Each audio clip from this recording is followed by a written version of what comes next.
Good evening, and welcome to our Friday Fireside Pipe Chat.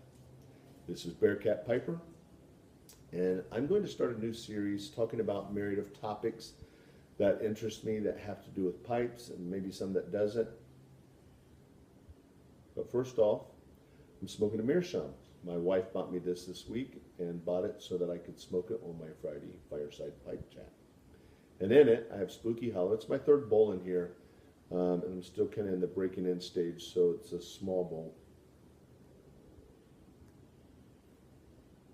But it's a good smoker. Tonight what I'm going to talk about in my Friday Fireside Pipe Chat is Scotch. Scotch is a drink that I love to have with my pipes. I think it's a great marry. They're both kind of peaty, kind of smoky, kind of earthy, and pipe tobacco, as you know, is also that same way.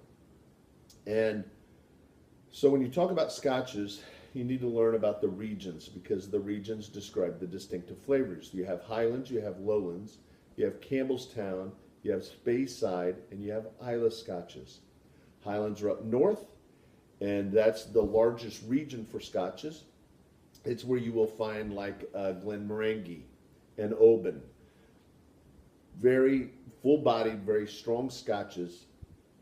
And then you have Lowlands, which used to be the largest producer of scotch, but they're not. They're actually down to just a few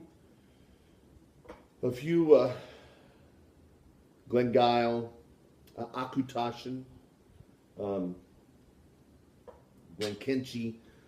Akutashan's a great whiskey, by the way, and those are more mellow. They're a great summer scotch. They're still going to be peaty, but not as strong as the northern. The next one will be Speyside. Speyside is what I'm happening to drinking tonight because I'm drinking an aromatic, and a Speyside is very perfumey. Or sorry, not perfumey. That's Campbellstown, but they're very grassy, very clean. They're very summery.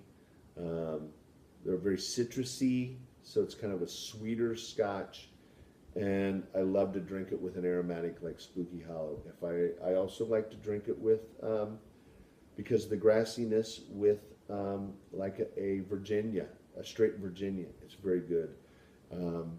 Straight Virginia is probably best married with a Highland Scotch like an Oban or a Glenmorangie, because of Virginias can be kind of strong, kind of get some heat on the tongue, so it's a big flavor, and so is the Highland Scotches.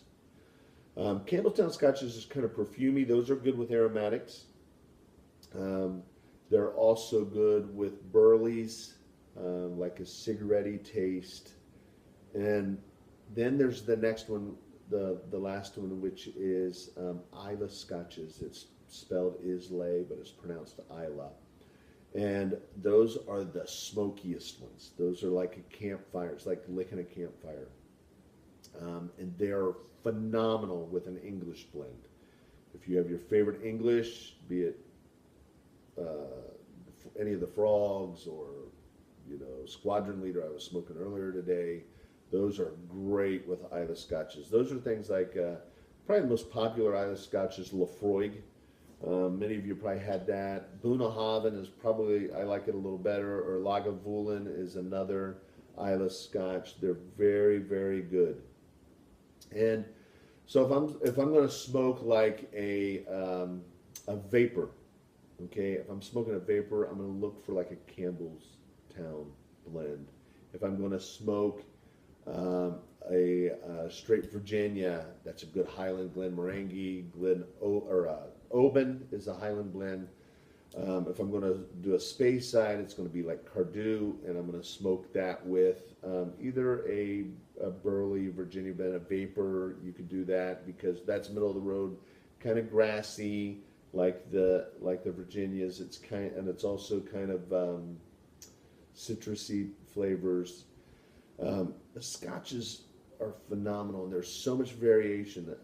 I can't tell you like all the different scotches when I taste them, but I can almost always pick the region that they're from. because of how varied the flavor is. And one of the ways I like to drink it is in a Scotch glass, a whiskey glass, because of the nosing properties. And I like to put, and people think this is funny, but do an experiment. Some of you have got some Scotch. Go get your Scotch, pour you a little glass, taste it. And then go, I have an eyedropper that I keep in the fridge full of mineral water. And I literally put 3 drops in it. And do that and then taste it. And just watch the explosion of flavors. Because it's the theory of dissimilar materials. So when the water gets in there, the bloom opens up in the whiskey. Not enough to dilute it. But the bloom opens up in the whiskey, just a few drops. And the flavor will explode. Another little trick that I learned is that you want to taste the whiskey, and the hardest thing to do is to taste past the alcohol. But one little trick that you can do that will help you is take a clean hand, doesn't smell like anything, put it over the top of your whiskey glass, get your hand wet, okay, you have whiskey on your hand, wave it. Now what's happening is the alcohol is evaporating, and then smell it. And it smells completely different because you don't smell just the alcohol. And when you taste it, just a little bit,